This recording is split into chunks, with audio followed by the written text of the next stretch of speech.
Hey, it's John Ward. I am back here on the third episode of One Filmmaker, One Film, and I'm here with Asif Akbar. Thank you for having me. Awesome. Yes, thank you for being here. I think that's very cool of you. I really appreciate it. And our first guest, Joe Lujan, you're actually out here in Las Vegas. Yes, yeah, and I know Joe, and he's worked with ITN Distribution, who actually distributed Astro here through Sony Home Entertainment. But I've noticed there's a nice little film community growing here in Vegas, and there's actually a film shooting right now. As a matter of fact, I know most of the people. Um, so every other week, there's a new movie shooting here locally, which is really nice to see because, um, you know, the reason I left LA was because it was getting more and more difficult for filmmakers.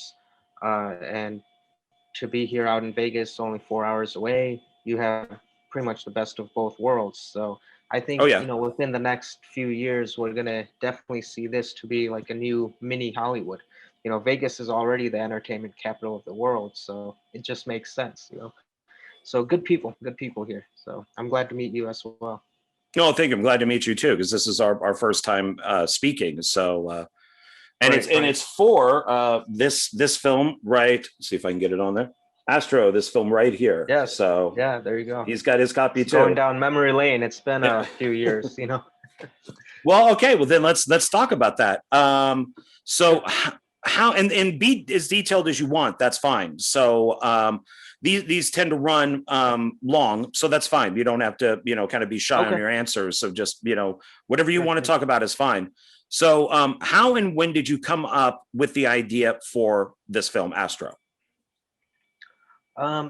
It was about, I would say, 2015, 14, 15. Um, I myself am a big UFO buff and have always loved, sci-fi films and, UFO mysteries and the History Channel. And so, one day I was just brainstorming and the concept of Astro was something that I've always wanted to explore as a filmmaker and a storyteller for many years because, like I said, I was a big UFO and history buff growing up. So I've always wanted to take different elements of alien mythology and different sci-fi elements that I've seen throughout my childhood growing up with loving sci-fi films. I wanted to blend it all together in a story in a new universe that I wanted to kind of explore. And at first, I had many different ideas, and I just started writing. And as I started writing, it started developing more and more. So I finished the first draft, and then I approached one of my older writing partners, Bernard Selling. I told him the concept and the idea, and I shared the first draft with him. And I said, what do you think? And he also has a military background from back in the 60s and 70s. He's an older man, so I liked his perspective as an older gentleman from the 60s and 70s era, and mixed in with a lot of my more of a modern concept. It gave us something unique to work with, and he's also a novelist, so we came up with the idea of turning it into a book series as well. But we actually finished the script and made the movie first before going into the books. Sometimes when films are adapted from novels, a lot of times the fan base that are glued in with the books, they get disappointed because they have this vision that the book portrays, and then when it translates into film, it becomes a different, subject or story altogether, or there are definitely altercations that doesn't really quite resonate with the audience. So we wanted to reverse it. We wanted to make the film first, which took me about close to a year to put together after we came up with the script. And then we I had some partners out of Roswell, New Mexico, that wanted to come on board and support us. So we were able to actually shoot it on location in the infamous Roswell, New Mexico, with the UFO community there. So it was very exciting, and we had a great cast and a crew that came along with us. So we were able to put the first movie in the can, and then we, released the Astro novel um, a little bit after that in 2018. The film originally released on June 5th, 2018, domestically here in the US through Sony Home Entertainment and ITN Distribution. And shortly, about 6 months after that, we started, finishing up the book.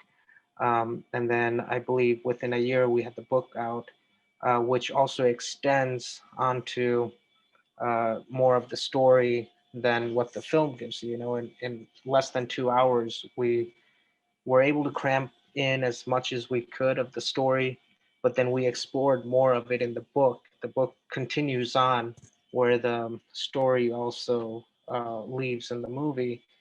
But my plan is to ultimately, hopefully, make a sequel coming up soon, and create a whole new franchise and a universe where we can explore a lot of these ideas and beliefs that so many people have. So where can one find the book? Because I think that's interesting. And are there going to be more books? It's on Amazon. The first book, which the first book pretty much has like the first three films in it. It's Oh, much longer than even what um, the film is, and that's what we wanted to lay out there. And it's kind of like the Marvel or DC comics or any other comic books where this isn't a comic book; it's more of a novel, but it's creating and setting up a world and different characters and a story that goes one way in the books, and then we have the options of creating it and kind of experimenting with the story and the characters in the movies. But the first film sets up the entire book series and the characters. So we took a little unique backwards approach to it of telling this story, which is kind of interesting. So when people watch the movie and then they read the book, they get like a different kind of an experience on this journey. So it was interesting how all that played together. It was definitely an experimental thing, and we're still kind of experimenting with it and trying to explore what more we can do, with these characters and this whole world and universe that we set. yeah, that's interesting because a lot of these novelizations, Halloween, the original Halloween comes to mind, and some of these other ones, they always add in stuff to the book that was never in the movies, and a lot of it is Right. backstory, and so you read the book to kind of get those backstories and or scenes that we heard that were or maybe not shot, but they're in the book. So that's really cool that you basically put in like parts one and or yeah, I guess would be 1, 2, and 3 into one book. I mean, it must be like that thick. It must be like a Stephen King novel. I mean, Yeah, I mean, it's still a pretty easy read. It's I think not that long, but it's like 200 pages or so. But it just still explores on paper a lot more, like you said, of the backstories of the characters, and also kind of sets up where the whole storyline is going beyond what we had time for in the movie. And even in the movie, we tried to show a lot of different characters and establish them in with cliffhangers to continue on with a sequel and even a third film.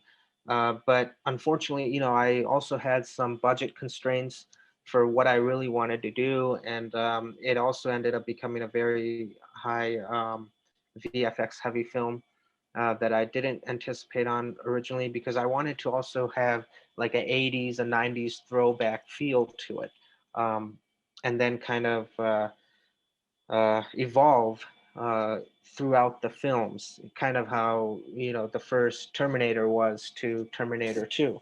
where Terminator 1 was pretty simple compared to what the sequel ended up being, and it was breaking new grounds. Right. With this one, I was trying to do some unique things with how I was telling the story, with all these different characters and different worlds coming together. But that's the beauty of sci-fi, is you can push the boundaries, go beyond your creative limits to pretty much create whatever works for the story, and even more, and make it work, as long as it's something that makes sense and entertaining, and keeps the audience wanting more. I feel like you could pretty much put anything in a sci-fi, like with Star Wars. You can keep going and going with that world forever, and that's what they're really doing right now. Right. Um, and that's what I've loved about sci-fi films growing up. I had a very curious and creative mind growing up, always creating my own stories from every film I've watched. So with the sci-fi films, I had the most fun, you know, um, being creative in my head. Like when I watched Terminator 2, before there were any sequels, I was a little kid when the sequel, Terminator 2 came out. I would watch it, and then I wouldn't be satisfied with the end. I would take those characters and create my own story moving forward with it in my head. And that's kind of what made me want to become a filmmaker. That fascination of being able to extend storylines with great characters. And with sci-fi films, it's always been more fun and fascinating for me to explore that. So with Astro being my first sci-fi feature, I wanted to kind of bring all those elements of some of the best sci-fi I've seen together, along with a lot of real life um, beliefs and conspiracies that a lot of people believe in. I mean, I was doing research and found that about 70% um, of the world's population, statistically shows that about 70% believe in UFOs and alien life. And, or, whether they admit it or not, a lot of people actually in the back of their minds, believe in some sort of conspiracy with, alien technology or alien life or something within the government. So for me, it was really fun exploring a lot of those topics in this, where for the audience, there's a lot of Easter eggs. And, when people watch this and believers watch it and they're like, wow, that's cool, he put it in. And even a lot of characters reference some real life characters, that are involved in that world. So you kind of answered my next question, which would be, why did you make this film? So let's get into then, I guess it can be a combination of why did you make this film and also the budget, because you're saying this is your first science fiction film. So why did you make a film that is this caliber for your first science fiction film? Because it's very ambitious. And Yeah, then what was your absolutely. budget after, after you said, this is the film I'm making, this is it, this is the script that I've written, I'm going to get as close to the script as possible, or novel. And how did you determine your budget for that? That's a good question. I as a filmmaker myself, I like to push boundaries of what I haven't done before in all my new movies. I always try to do something I've never done before, and they always end up becoming very ambitious, high ambitious films. And that's also helped me to push myself in being a better filmmaker, from learning from my past experiences and growing. Um, but when I first, came up with the Astro script, it was a lot simpler than what it had evolved to become. There were less characters, there were a lot less visual effects, a lot less action. Um, I wanted to do it more along the lines of like the original ET.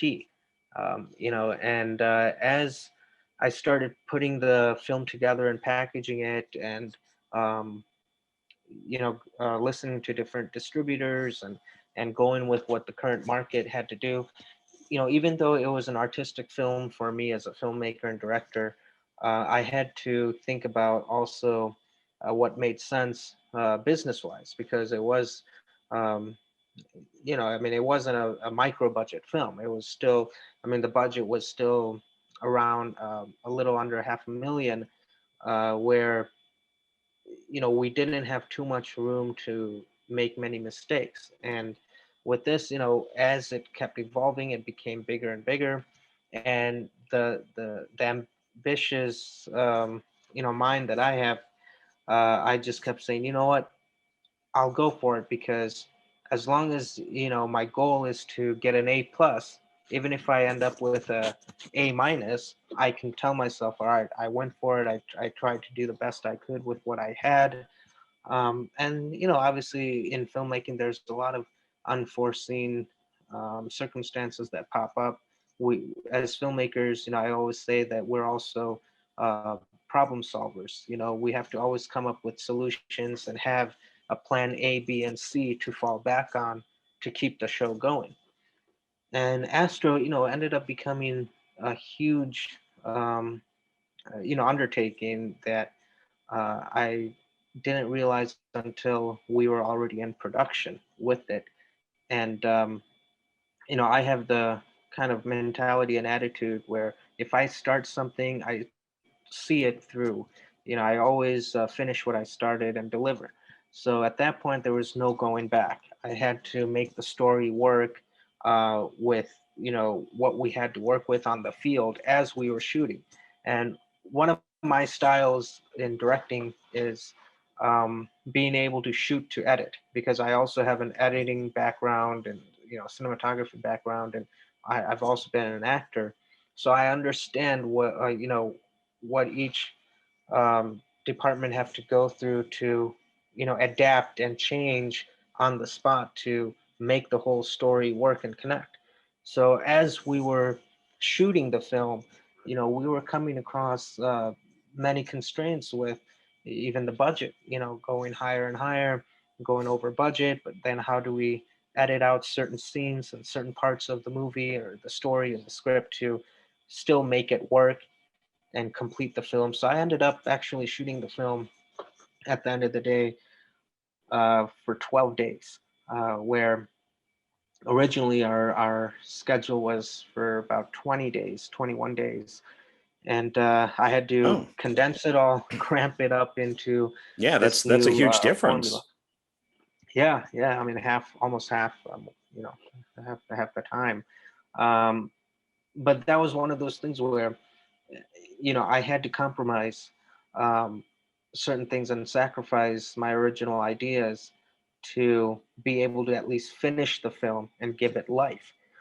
Which, at the end of the day, I'm still proud of what we've accomplished. And along that journey, my whole point is, as a filmmaker, you can't be really locked in to one certain vision that you have from day one to the end of the film when you deliver, because things are always going to change beyond your control, because film is the most collaborative art form, in my opinion, because you have so many different hands and people involved in making it what it is. But as a writer and director, I understand where a lot of writers and directors and filmmakers come from, where, if it's their idea and their vision, they want to execute it their way, and, it's their, project, or they believe they're the artist. But you can't really see it that way, because if you do, you're always going to be disappointed, never going to be satisfied with your work. Sure, I mean, take two is always going to be better. Anytime you redo something, it's going to be better because we've had practice from the first run. But at the end of the day, this is still show business, and the business side of it is that we have to think about how to, complete a project under budget, under schedule, and be able to sell it to be able to, make a profit, or at least recoup to be able to go and make the next movie. Or if you're a hired director, then you have to be able to deliver for the producers. And if you can't make it successful, they're never going to call you back again. But if you can make a film successful, and that doesn't mean, successful doesn't always mean that it's going to make millions of dollars and make a lot of profits. A lot of times, delivering a film is all about being able to deliver that slot for the producers, where even if they recoup their money and they delivered and they made a movie, which is now a property that can, keep generating, okay, they know, at least, this director is capable of delivering. Okay, and then next time they'll give you another film. But if you can't deliver and you under deliver, and don't make the budget, don't make the schedule, and the movie just fails, then everyone's doomed, that's associated with it. It's a failure of delivery. On the business side of it all, is delivery is the most important. So even shooting it in 12 days, in my head, I was missing 40% of my original vision, but I was out of money, for the project. And at that time, I had a delivery schedule that I had to meet. So I got creative and went back to the editing board. We did like half a days of pickups just amongst, some of the actors that were able to come back and just do a couple hours to just kind of tie some loose ends together. And we finished it. We put it in the can and gave it the life that it has now, for us to be able to extend onto it, and hopefully once I make the sequel, I'll be able to capture uh, a lot of that original vision that I had with this one into it. But the original one still has served its purpose, in my opinion, because it set up that world, it set up those characters, and it is a movie that um, will connect with true, sci-fi fans and true believers of some of these conspiracies, because it is in depth. Like, you have to really know or be interested in a lot of these subject matters in the sci-fi world to connect and understand some of these things that I've put in the movie. So because you brought up actors, so let's so you got your script, you got your budget, you know what you're going to be doing. Now, actor wise, I mean, you got some pretty good people in this. You got Gary Daniels, you got Michael Pare, you got Max Wasna, you got Dominic Swan. I mean, you got some good people in this. And so how did that all come about? Especially being, once again, your first science fiction film. I mean, I've been watching some of these people since the 80s. So what was that like? It was actually interesting how the whole casting came about, because um, I like to work with people I've worked with in the past, or know what they can or can't deliver. And a lot of times, when I'm writing, in the middle of writing, I'll think about an actor, or someone, I just come across all of a sudden, through mutual friends or whatnot, and I instantly will be able to see that character in the story some way or another, or it just comes to me, even if when I don't try. And then um, I'll implement them in, and it works. And so I'll go to the actor and say, hey, I wrote a scene for you, or I wrote a character for you. What do you think? And a lot of them are also, friends and people I've worked with, and it works out. And there are times, when I just don't even think about it, and I write a character, and then I try to think about who I know or what actors there are that could fit for that role, and then I'll just approach them. Or I just uh, you know ask a friend that knows them, and that's how we get them. And with Astro on this one, there were a lot of roles that I did write in for these actors that you see, and I was pretty good at being able to get the actors I originally wanted. So um, Gary Daniels, he was an old friend that we had met a few years before doing Astro, and we've always talked about working with each other on something that was right. We almost worked with each other at one point back in 2012, but that film had fell through. And so when I had this, I saw him in the character, and then I approached him. I said, "Hey, Gary, I have this role that would be really fitting for you. What do you think? He read it, he liked it. We had lunch, and that was it. Marshall Hilton, who plays Alexander Biggs, the villain in the movie, he was actually someone I wrote that character for. I just saw him, and we worked on a project a couple years before that, and we kept in touch. And when I was before I even started writing the script, I was thinking about the idea, and that character just came to me. A lot of times, even before I write out the story, sometimes I just come up with these characters, and then I place the characters in that world and let them kind of make the story based on their personalities and the kind of character they are. And Alexander Biggs, that character, was actually inspired through a few um, real life characters. I kind of merged in, 4 or 5 different billionaires who have space, programs that they own, and that are into all that stuff. I kind of merged a few of those personalities together to create that character, Alexander Biggs, which Marshall's personality and the kind of actor he is, just fit very well. And, when I was working with distributors on it, they all kept pushing me to get a bigger name for that character.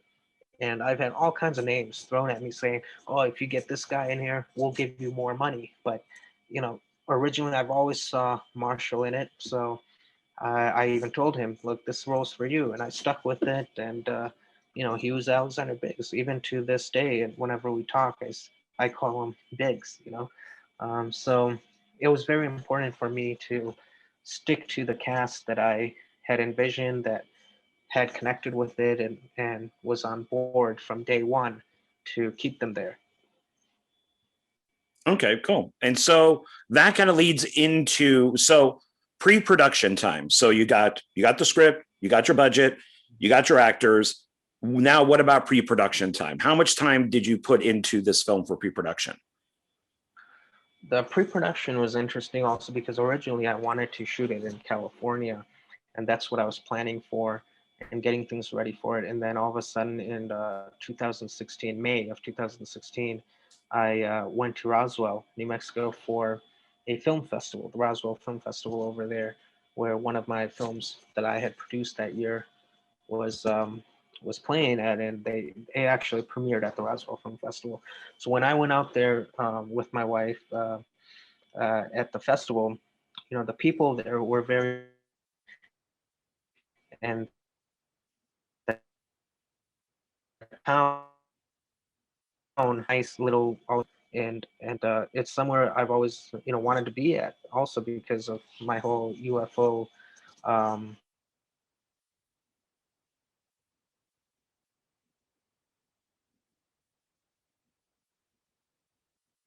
the city came out, met with me because they knew I had a sci-fi film that I was preparing for, and the city, rolled out the red carpet for me and my team to bring the film there and shoot it. So we had to kind of shift gears a bit after I returned from my trip, that time from Roswell. The Economic Development Corp invited us back together, to go and do a official location scout for our film. So I went back and did that with a team of, the crew. And before you know it, things were kind of lining up and falling into place for us to go shoot it in Roswell. So 6 months after that, we started, shooting. But it was a process. I mean, it took us, I would say, about 6 months altogether to just get everything ready and be on the ground shooting. And we also had partnered up with the Roswell Film Studios out there. That's the only studio out there, and we had to go in and start building sets. A lot of those sets were originally designed by our production designer, Chad Quick, um, who did a tremendous job with a lot of the local crew to build these sets from ground up customly. He designed them on his computer, and then he'll put them out and with a team in a few weeks build it, and it's up. So that was one of the exciting parts about the film, is that we were on location of a lot of historical um, landmarks and locations in Roswell, New Mexico, different military sites and whatnot. And then also there were a lot of custom made sets that, we designed and built. So there was quite a bit of pre-production that we were lucky enough to do. But when it came to the actual shooting production, we got tight, in the schedule, and ended up only having, about 2 weeks. Yeah, so that then takes me into production time. So you had your 2 weeks. So what was the grind like to bring it down from those original days down to just the 2 weeks? It was, I mean, it was definitely a major grind. As we were shooting daily, um, I was having to on the spot change things because we weren't expecting to have to cut down our shoot dates when we started. And, lots of issues were going on. And we had a whole team of crew and cast and that were traveling from Los Angeles to, Roswell, New Mexico. Um, Everything you can think of on a production going wrong. I mean, we actually have a documentary that was shot with behind the scenes, and one day we're actually going to be putting it out, hopefully pretty soon. But it was a lot of material, and it was a very, very interesting documentary because of all the things that were going on behind the scenes with this film. I mean, it's crazy, and it's a whole nother story for another day. But with the challenge of being able to just manage all the behind the scenes and then trying to finish this film was definitely something none of us expected when we went into it. But at the end of the day, we all worked together to make sure the film was completed, and that was the end game, goal. That was the final goal of just finishing what we started, putting the film together with whatever we had to work with, and give it the life to move on. So we all learned so much, just through that one experience. And we've had many veterans from the industry that have had 40 years of experience, to even newcomers, and that goes down the board with even the actors. We have some first time actors, some very experienced veteran actors. At the end of the day, we all work very well together to adapt and be able to creatively make everything work. For even 12 days, where on the spot, to be able to take a 21-day schedule and make it 12 days. And sometimes in some cases we had to throw 6 months worth of pre-production out the window on the Oh, spot to create and deliver something within an hour that we had to shoot because we were running out of time. And but it all comes out to giving you a different product that you didn't expect, sometimes for the better, sometimes for the worse. And in this case, there are certain things I'm actually, looking in hindsight, I mean, pretty proud of. Like, okay, well, that didn't turn out too bad, from what I originally, wanted, but it gave it a different life, but it still gave it life for it to live on and have a future. yeah, I think it's got a beginning, middle, and end. It tells a story, and it works. So yeah, it may not be 100% of what you wanted, but it wasn't confusing to me when I was watching it. So Good. yeah. And so, it's one of those things where from an outsider's point of view, it's, who doesn't know all these things, and of course would love to see that documentary. Yeah, I mean, it just seems like a film that's what was supposed to be made, and that's what got made. So, so now with that being said, with it being made, so post-production time. So, everything's in the can. Tell me about post-production. Post was another thing. I mean, because at first I knew when we shot the 12 days that, okay, we may have to do pickups, and there's definitely a lot of scenes that were kind of left unfinished when we were even shooting, thinking, okay, you know what, let's get the meat and we'll do some pickups later in LA when we can. And then, we ran out of time and funds with the budget. And so I said, okay, we shot 12 days. I have a pretty good idea of what we have. Let me put it together and edit it. And so I'm also an editor myself. So I said, okay, I'll just put together the assembly. So then I started editing, and it took me, a couple months to really put it together because I was going through different versions. I was, again, because it was so scattered from my original, vision and script, that I had to rework a lot of scenes in the edit. And come to find out, we had over 2 hours. I think it was like 2 hours and 5 minutes of the first cut that I did, and we reassessed the whole thing with a lot of the other producers and some of the crew. We watched it. We had many focus group screenings of it, amongst other filmmakers and even amongst people that had nothing to do with the film, outsiders, and even people that don't even know filmmaking. We had a lot of different perspectives and ideas that were shared to make it work with what we had. So then I went through a few different editing versions, and we came up with a shorter, an hour 45-minute one, where we were able to now see some of the holes in the stories where I planned to shoot 1 day in LA with a few of the actors coming back to just patch up some of the holes, put in the we put it back in the editing, we locked the picture, and then the VFX. Come to find out, we needed to have more VFX than originally planned. We had to build the whole ship and all kinds of other things throughout the entire film. So then we had a VFX team of 4 people that came on board to do some favors and at lower rates be able to get it done. But even that took some time. It took us like almost 2.5 months just to do the VFX. And then we had a delivery deadline with the distributors where the film already had a street date before we could even finish post.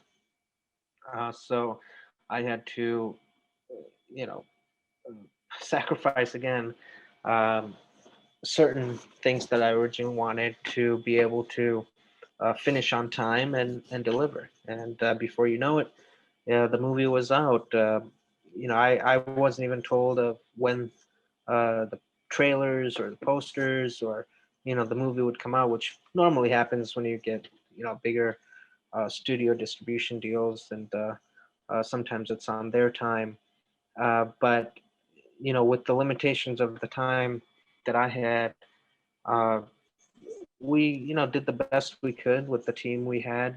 And in the middle, I mean, of its release, by the time it released, there was about a year and a half that went by from when we originally shot the principals, because during that year we shot the film originally in December 2016. It ended up releasing in uh, June 2018. The whole year of 2017, the film was kind of in a limbo because we didn't know if we could finish it with what we had. We had more major shoots to do. And so we went through different versions in the post. There was actually another distributor on board before that was supposed to help us finish it and get the film out during a certain time. But then we changed distributors because some of the things that they had offered originally they couldn't fulfill. So there was a whole nother battle on that side behind closed doors where I had to get the film back in my hands to be able to now finish it the way I needed to get it out. And that's when also IT and distribution came on board, and they helped us out with getting it new release dates and helping with the finishing to get it out on time. Okay, so that sounds like a lot. I mean, that sounds like, I mean, it's there's Yeah, that saying, definitely a there's lot of learning experiences there. Oh, and it always is, especially with a feature. And there's the saying, there's the film you want to make, and then there's the film you make. So, Exactly. you know, and that's always, I think, with any film that people make, is that you have these That's with any film. You're right, brand, big or small. Yeah. yeah, I mean, I mean, but look at perfect example, Zack Snyder's Justice League. yeah, I just watched that last night. Yeah. Yeah, me too. And it was actually, it was definitely better than the original. And that just shows you like what filmmakers have to go through. And if every filmmaker was given a chance to remake or finish their film the way they originally intended, you'd have a lot more happy filmmakers. But you Right. just have to be realistic, when you're doing it professionally. Yeah, I just think about with the new Justice League, think about what the poor guy who did Jonah Hex, is sitting there going, my God, there's 30 minutes of my film missing. What they released is an absolute travesty. And because I read the script for it, because I was amazed, and it's just like, now that needs a reworking, but of course, that probably won't. But yeah, it's really fascinating of what comes up. So and one of the things, directors get the director's cuts, but then you have to be like Francis Ford Coppola to be able to do that, and to do like 3 cuts of a movie, yeah, or Ridley I know Scott or Sylvester somebody. Stallone is coming out. Yeah, exactly. I know Sylvester Stallone is coming out with Rocky 4 now, with the new release, director's cut. And I have a feeling more and more directors are going to be able to do that now, especially with what Zack Snyder did. So it's actually, exciting. And I've actually thought about that with Astro, the original Astro, where, maybe we could do a director's cut but that's where, the book comes in, where I was able to put a lot of it in the book. And hopefully it's looking like, there's some talks of Astro 2, and I do have a script for it. So we'll see. But that's one of those films, I want to be able to make that one right, when the time comes. So the doors are open there. So we'll see what happens. Right. So the one thing, when I was watching the film, there is a lot of martial arts in this movie. So and of course, if you have Gary Daniels, you're going to have martial arts. So Right. what was that like? I mean, was it hard to choreograph the fight scenes? Did he do the choreographing? Did you do it? Did you bring somebody on? What was that We had like? a great action team. Yeah, we had a stunt coordinator. It was a female stunt coordinator, actually, Spice Williams Crosby, and then also Gary was involved, obviously, also in the choreography, and then also our second unit director, Jacob Bresler. He was he's a very well experienced in action himself. So we had a blend and I had a lot of ideas. But what's interesting about that is we didn't really have originally have martial arts really involved in the script.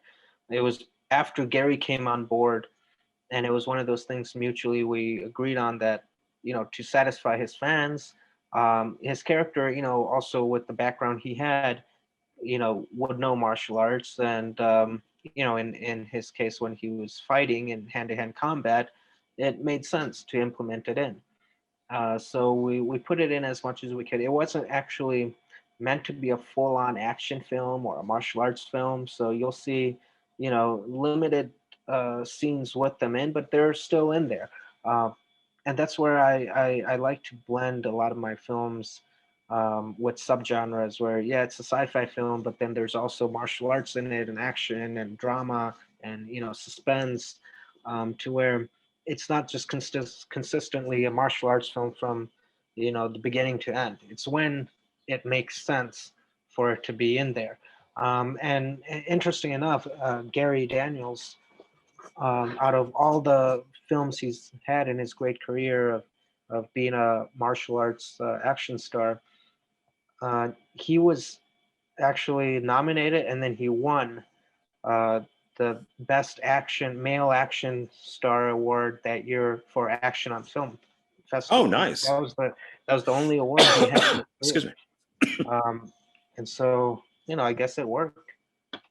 Yeah. I mean, the those scenes were well done. So that's why, I was curious, because at times, the person who knows the martial arts will go, hey, why don't I choreograph my own scenes? Why don't we kind of fit this in? You got me here doing it. It's almost like having a singer come onto a film and not sing. It's like, well, Exactly, then and the why are they cinematographer there? worked with it as well, where we were able to show a lot of the movements and moves that were we didn't have to cheat because Gary can really fight, and a lot of the stunt guys we had knew how to fight. Um, the only thing was challenging was the last end fight between Gary and the big guy because they both had two different styles, different movements. So we spent a lot of time choreographing, rehearsing, and even shooting that scene.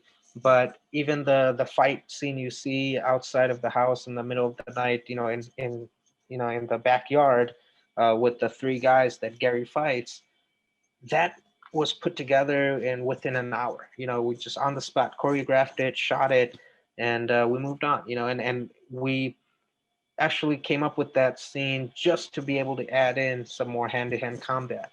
It wasn't originally, supposed to be in there. So there was a lot of scenes like that where we just made up, shot it real quick, and we were shooting quick. We had two cameras at all times shooting. I like to do multicam, Yeah. and we were moving. The junkyard scene where you see with the cars, where Gary and his daughter is hiding, and they meet Kevin. That scene was one of my favorite locations. But we had like 4 hours to shoot that scene out in one morning, and we did it. So a lot of these scenes were um, just run and go, but they worked out. Okay, cool. So with the so you got all that done. So you had mentioned, ITN coming in later. There was a distributor before that. So what was before distribution came in? What did you do with the film, or was distribution always there? Well, distribution was always there. And that's the one thing I try to do is line up some sort of distribution whenever I do a film. But at that time, I guess come to find out later, they were not the right company for it. But we did have distribution in place. That's why we had a certain amount of time to be able to finish it and deliver. We had a schedule that was set forward. So sometimes that helps, sometimes it doesn't. In this case, looking in hindsight, I would have just had made the film independently. I would have had a little bit more freedom during making it, and then we could have seen what happened with the final product. But we were already kind of locked in.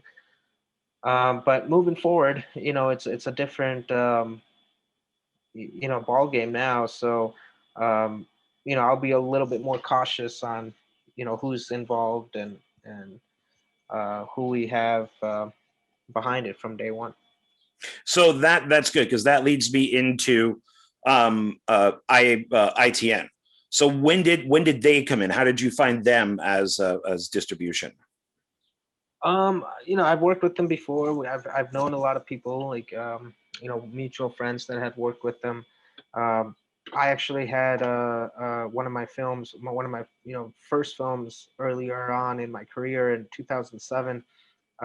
It played in a film festival um, that ITN was a part of, and so I had known Stu and ITN for a long time. And so, in that situation where we had a limited window to be able to release the film and we were still in post, ITN was one of the few that was able to step up and say, all right, I'll be able to release this and help you guys out with what you need here to make it work. So, it just fell into place. It wasn't really planned, or, we didn't really spend too much time, going around. We just had to kind of make it work with who was there willing to, be part of the team. So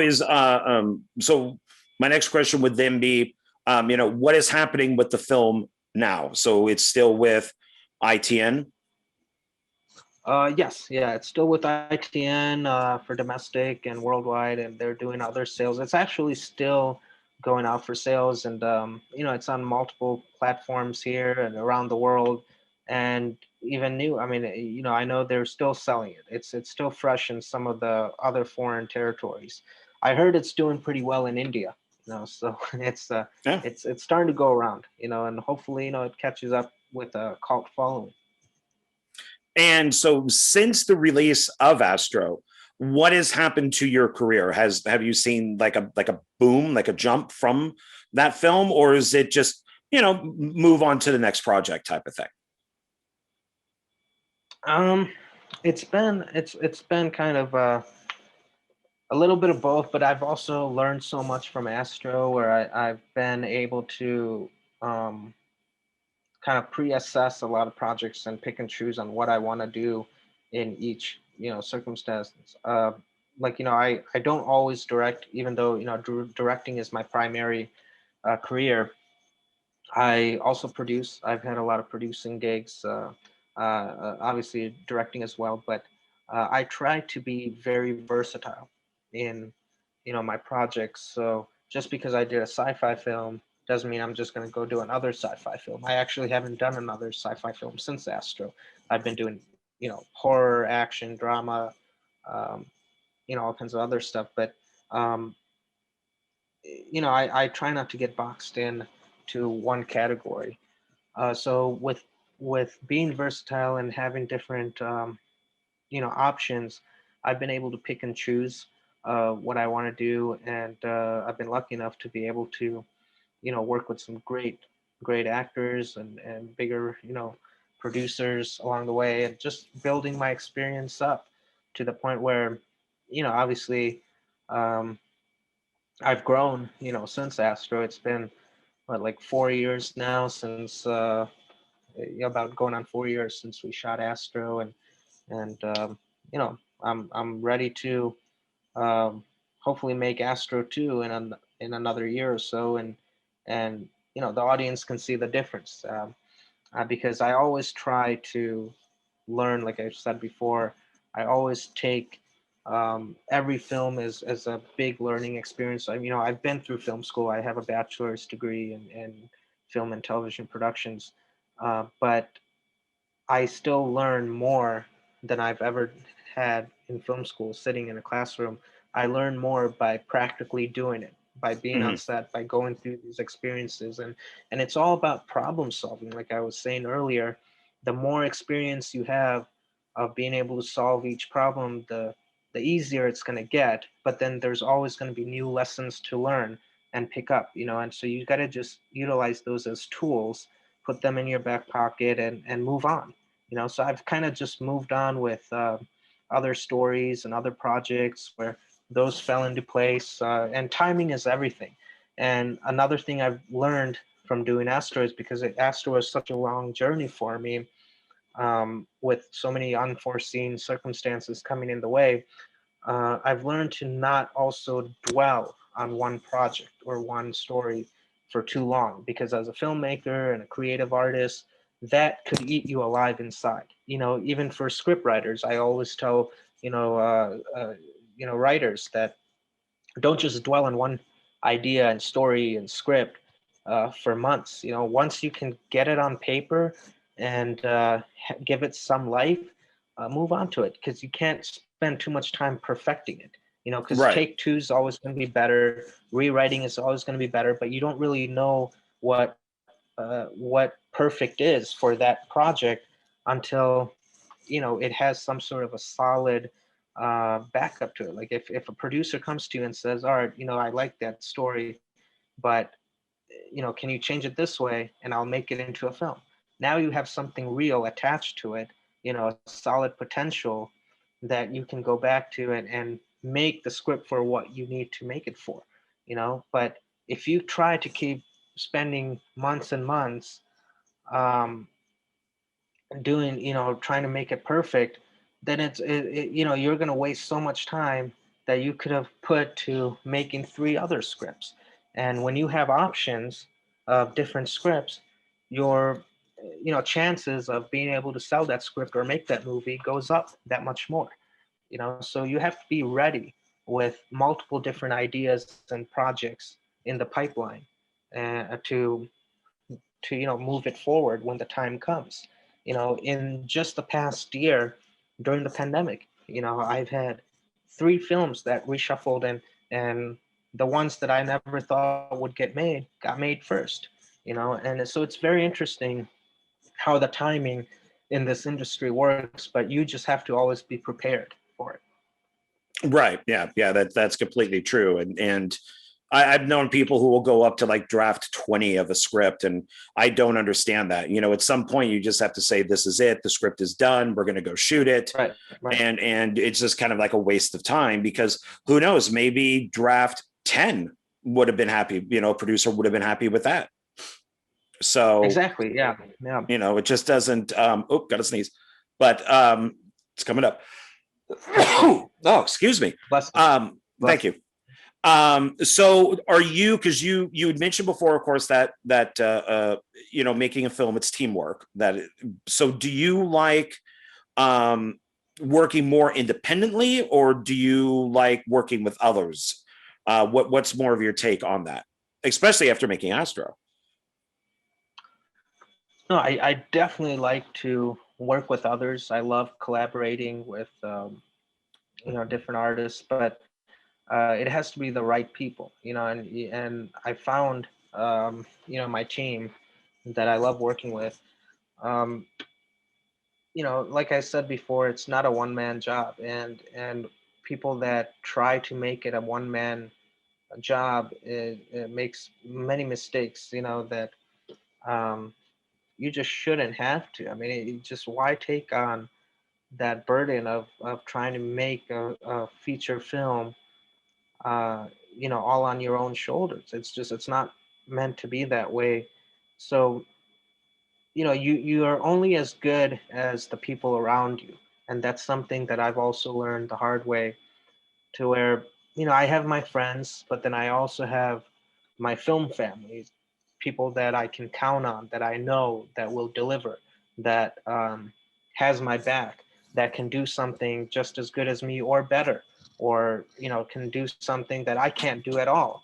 And that comes together and brings something to the table that we can all work with, different puzzle pieces. And we put these puzzle pieces together to make the bigger picture, and that's how it should be. Um, it shouldn't have to be too stressful. It needs to be fun, and you need to be able to have fun with the people that you work with, you know. And I've been lucky enough to be able to find most of those people. And every film you're going to have new people you work with, but that's also great too, because then, if you're not open to also working with, a new team, you're never going to be able to find the, next better person that you can collaborate with. I at the same time, I like working with people I've worked with in the past, but I also like to work with new people. But it's all about having the same understanding and mentality and attitude towards, the story you're trying to tell. So someone might be great working with on one story or one film, but for the next one, which is a different story, they may not be right for that. So you need to work with someone else that's right for that, and then come back to your old guy for the next project. So some people can, do that, where they can do different kinds of, genres and projects and be consistent. And some, they like to stay in their lane, which is fine and great. Everyone has their own style and expertise. For me, I like the versatility of having different options and different stories, different teams. But within those teams, the people have to be still, right. And you have to be able to trust them, to have that trust amongst each other, and understanding and attitude. Attitude is key, and communication is a big thing. So if you're able to communicate with someone and work with them well, then it can always work out well. Yeah, I tend to think that if you're a director, you should know, a little bit about everything. You should know, obviously, directing, you should know producing, you should know how to edit, you should know how to light, you should know a little bit about everything, because Right. then if, let's say, somebody doesn't show up on set, you can, if you have to, I mean, you've obviously made larger films than I have, but in my case, if somebody who said, "Oh, I'm going to show up today and I'll do Slate." Well, okay, if they don't for some reason, I need to hop on and do Slate. And I need Right, to right. know how to do Slate and how to label the Slate and all that type of stuff, which may seem Yeah. simple, but to somebody who's never done it before, they're like, what do I do? And so Yeah. And it still you takes away from what you need to do. Yeah. yeah, and it's I don't mind seeing on the screen when it says, like directed, written, produced, edited, all by like the same person. Yeah. It's great that they know all of it, but also when you look at somebody Right. like Steven Spielberg, his name isn't 100 times in the end credits. I mean, there's 1,000 people No. that worked on that film, so it's okay to be a director and work with other Exactly. people Yeah. to be able to do what you want. But it's Spielberg also knows, okay, that's the lens that I want to use is this. I mean, James Cameron is a great example of that. If you've ever watched his behind the scenes stuff, especially for Oh Aliens, yeah. I mean, he like knows everything as he worked for Corman. And so, Right. yeah, so I think it's important for the director to know what they're doing, but yet still have other people work with them, because you need to do that. And even as an actor, like you acted in Astro, so and I like doing little acting bits myself. So it gives a different perspective. If the director does go, in front of the camera, then you can relate Mhm. to the actors that you work with. No, absolutely. And there's a lot of misconception about some directors. People think, or when you're a director, you have to do it all, or it's your film. But in reality, being a director and being a good director, or a good producer, or a good boss in anything, or a businessman, is being able to delegate certain tasks and jobs to people that were better at it, or are experts at it. You have to be able to pick and choose and find the best people in their fields with their expertise, and bring them together and manage them and delegate to them your vision and what you need to do to be able to get the best of everything you need, all the elements that come together in a film.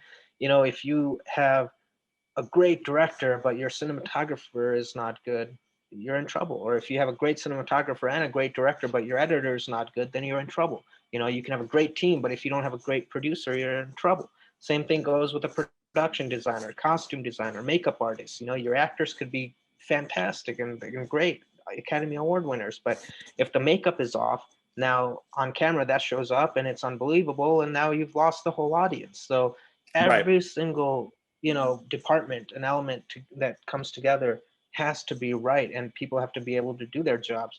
Now it's impossible for one person, no matter who it is, whether it's Spielberg, Cameron, or how much budget you have, you're never going to be able to get 100% of every department and element in there. um, you're only doing yourself a disservice by not allowing yourself to be the director or the producer, or be able to focus 100% on your task.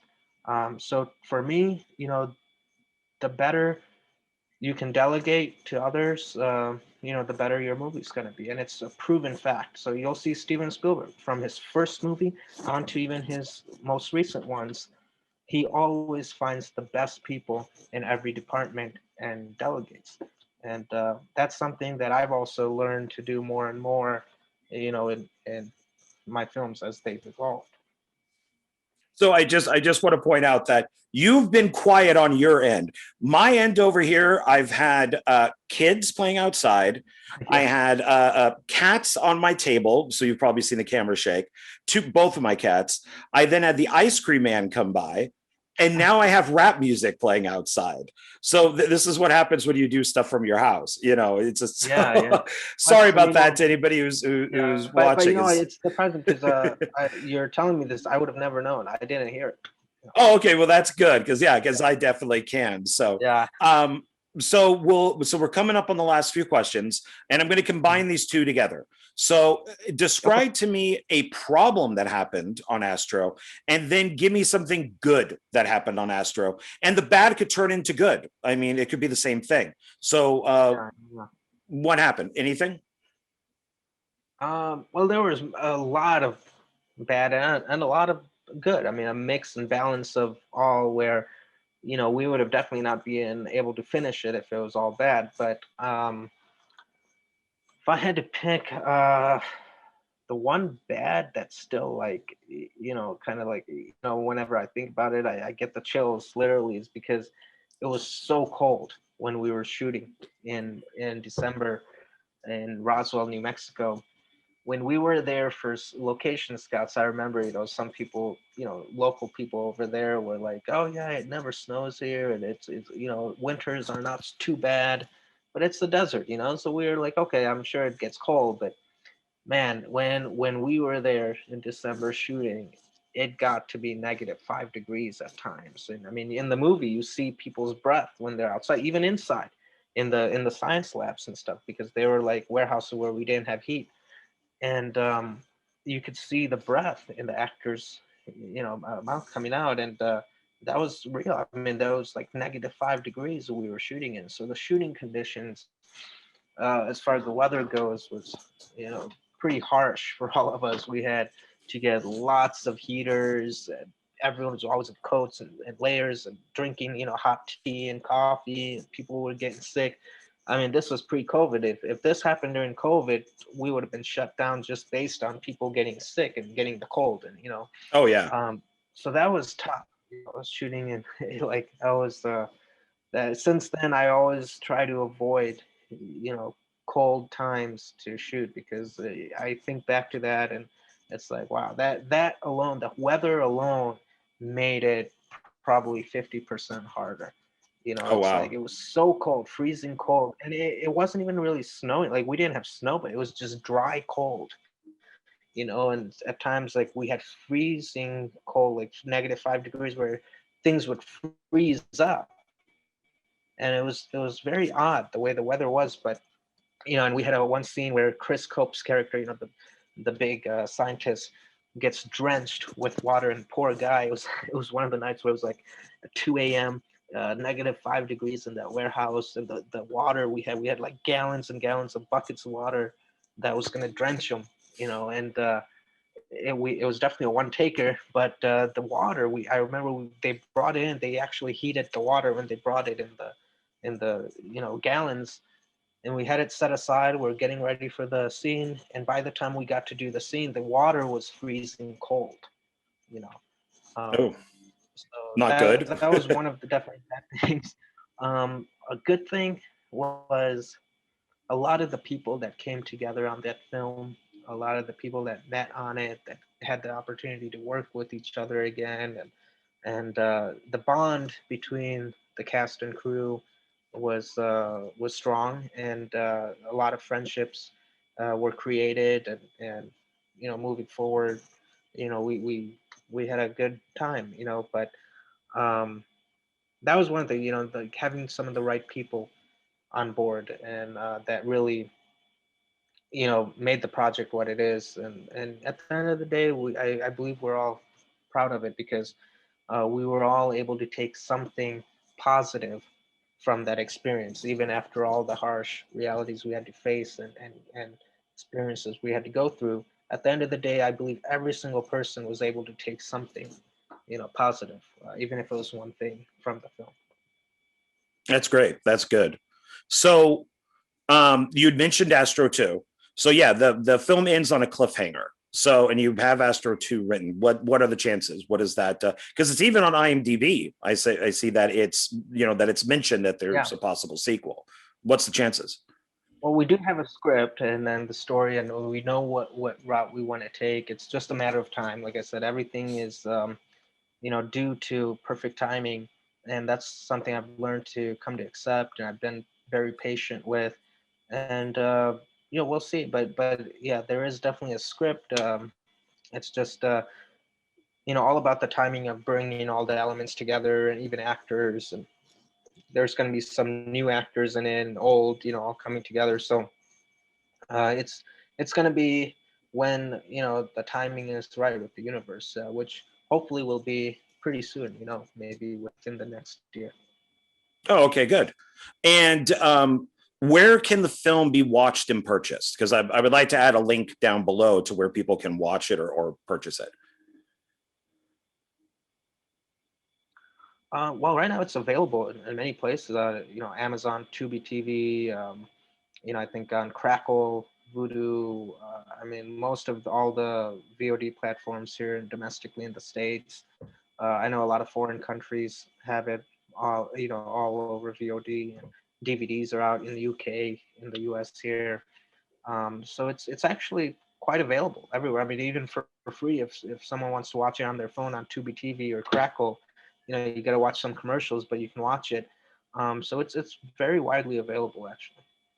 Okay, good. Yeah, Tubi is really good. So I have Maximus 1 and 2 are on Tubi, and they they they definitely have hit a new audience, which is nice. So Tubi is definitely They have a a huge miracle library. to indie filmmakers. So yeah.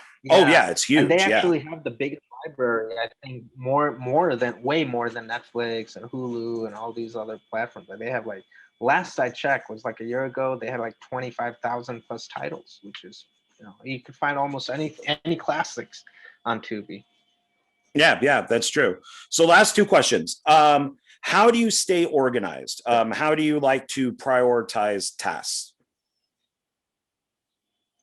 Well, that's a good question because I get that asked a lot, even by friends and family and people that interview me. Because I also just recently had a new baby, this past May. She's Oh, 9 months congratulations. now, going on 10. Thank you. And so that's another full time job. But I have a wonderful wife that helps me out a lot with taking care of her. So I just try to manage the day, dividing up, um, you know, hours for different films. Like, sometimes I'm working on 5, 6 different films in different stages. One could be in production, one could be in pre-production, one's in post, where I'm having to give a couple hours with the post team on it. One could be in marketing, and one could be in development. So I try to divide up the time by the team that I have to work with throughout the day according to their schedules and all. And sometimes I have to work overnight um, for projects that I have international teams that are working on with me. So it's a blend of just trying to find the time during the day that also works with the other team members, and then sometimes I lose a lot of sleep. Sometimes I have to just take a break for 2 days or a day or even like 5 hours in a day and just shut everything off and refresh in my mind and prioritize and make a list of, okay, what's number one, two, three, and what's coming up to be delivered, you know, uh, first, because delivery is everything. Like I've mentioned before, um, no matter what we do, we have to deliver our products, and whichever product is first in line, I try to prioritize that. So it's just based on what the schedule for each film is, that I prioritize on, and sometimes based on the availability of other people involved that need to be working with me. Okay, cool. And last question would be, what would you like to plug? It could be something from the past, it could be present, it could be something coming up. What would you like for people to be on the lookout for? Um, I do have a new movie that I'm in post right now, that I'm pretty proud of, and it's going to be coming out, I believe, in the fall, sometime in the fall, in theaters and VOD. It's called The Commando. I had the pleasure of working with Mickey Rourke and Oh, Michael nice. Jai White, Brendan Fair, Jeff Fahey, Cowboy Cerrone, great ensemble cast, and we actually shot that film in New Mexico as well.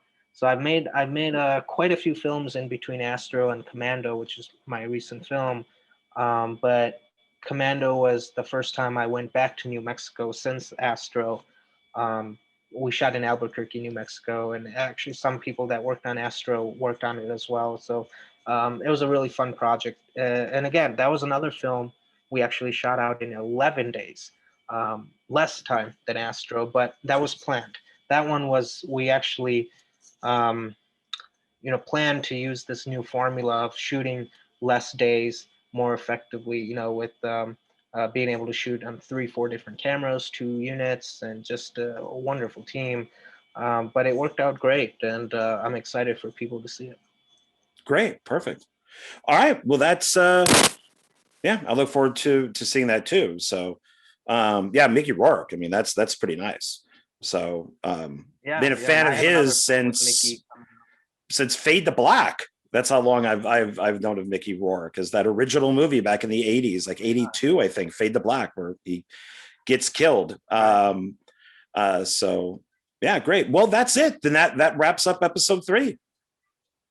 So I Well, really thank you so appreciate you much. And being on. Yeah, thank you. Thank you. It's a pleasure and an honor to have you on. yeah. So and so I guess that's it. If anything else you'd like to say, or should we sign off? No, I just, thank you again for having me on. And anytime, you want me back, I'll be happy to. And thank you for, watching Astro and supporting it and being a fan of it. It's still, one of those projects that's close to my heart, even after all, these other films I've done since. And, I look forward to hopefully revisiting it sometime soon, and giving you guys more. Yeah, that'd be cool. So I would definitely check it out. So all right. Well, okay, that's it. So I'm John Ward. Thank you for watching, and we will see you here for episode 4. Bye. Thank you, John. Take care. Thanks, you too.